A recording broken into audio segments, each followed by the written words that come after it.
नमस्कार दोस्तों, आज का वीडियो बहुत ही मार्मिक होने वाला है। मरते हुए शकुनी ने दुर्योधन से क्या कहा। दोस्तों, वीडियो में आगे बढ़ने से पहले हमारे चैनल को लाइक सब्सक्राइब जरूर कर लें।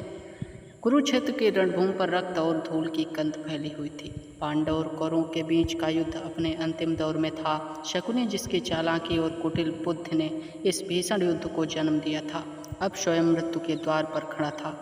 घायल, थका हुआ और रक्त से लथपथ हुआ भूमि पर गिरा पड़ा था।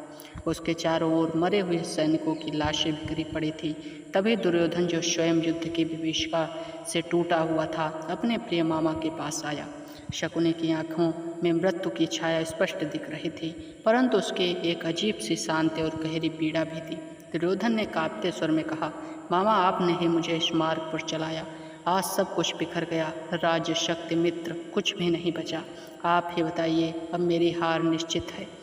मैं क्या करूं? शकुनी ने धीमे स्वर में हंसते हुए उत्तर दिया, दुर्योधन, यह युद्ध मेरी ही बनाई हुई विरासत है। मैंने ही पाशों से, छल से, नीतियों से इस संघर्ष को जन्म दिया, परंतु अब जब मृत्यु निकट है, मैं तुझसे सत्य छुपाना नहीं चाहता। जान ले कि इस पूरे युद्ध का सबसे बड़ा दोषी मैं हूँ, न कि केवल तू। वह कुछ क्षण रुका, फिर भारी आवाज में बोला, तेरे पिता धृतराष्ट्र अंधे थे, परंतु उससे भी बड़ी अंधता तेरे भीतर थी, अहंकार की। मैंने तेरे इस अहंकार को हवा दी। मैं चाहता था कि हस्तिनापुर राजवंश उस जुए के खेल में फंसे, जैसा कि मेरे परिवार को फंसाया गया था। मेरे भाइयों को कौरवों के षड्यंत्र ने मरवाया था। उस दिन से मैंने निश्चय किया कि इस वंश को चैन से जीने नहीं दूंगा, और उसी प्रतिशोध की आग में मैंने तुझे प्यादा बनाया। दुर्योधन की आंखें भर आई। वह बोला, तो क्या मैं मात्र एक मोहरा था मामा?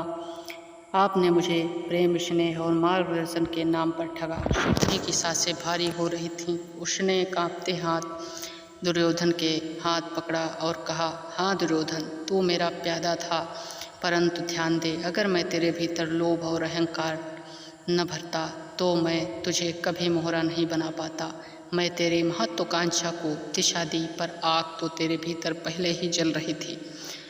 तुझे राज्य चाहिए था किसी भी कीमत पर। उसी लालच ने तुझे उस रास्ते पर ला खड़ा किया जहाँ से लौटना संभव नहीं। कुछ क्षण बाद शकुनी की आंखों में नमी झलकने लगी, परंतु अब मुझे एहसास होता है कि मैंने अपनी प्रतिशोध की आग में निर्दोषों का खून बहाया। द्रौपदी का अपमान, अभिमन्यु की मृत्यु, लाखों सैनिकों की जान, इन सब के पाप का भागी मैं भी हूँ। यह युद्ध केवल राज्य सिंहासन के लिए नहीं, बल्कि मेरी कुटिलता और मेरे अहंकार का परिणाम है। मैंने जीवन भर पाशों के खेल में, पर अब मृत्यु के मुझे मात दे रही है। यह मेरी सबसे बड़ी हार है। दुर्योधन रोते हुए बोला, मामा, अब क्या होगा? सब कुछ नष्ट हो चुका है। शकुनी ने अंतिम सांसों में धीमे स्वर में कहा, दुर्योधन, याद रख, अन्याय और अधर्म की जड़ कभी स्थायी नहीं होती। राज्य छिन सकता है, पर धर्म अमर है। पांडव धर्म के मार्ग पर थे, इसलिए विजय उनके हिस्से में आएगी। और तू चाहे कितना भी बलवान हो, परंतु तेरी हार निश्चित है। यह मेरी आखिरी चेतावनी है। कभी भी अधर्म की नींव पर साम्राज्य खड़ा मत करना, क्योंकि वह साम्राज्य अंततः राख में बदल जाता है। इतना कहकर शकुनी ने अपनी आंखें मूंद लीं। उसका शरीर निस्तब्ध हो गया, पर उसके शब्द दुर्योधन के लिए तीर की तरह चुभते रह गए। मरते हुए शकुनी का यह स्वीकार न केवल उसके जीवन का सच था, बल्कि आने वाली पीढ़ियों के लिए भी एक शिक्षा थी। कुटिलता और प्रतिशोध की आग अंततः स्वयं को ही भस्म कर देती है।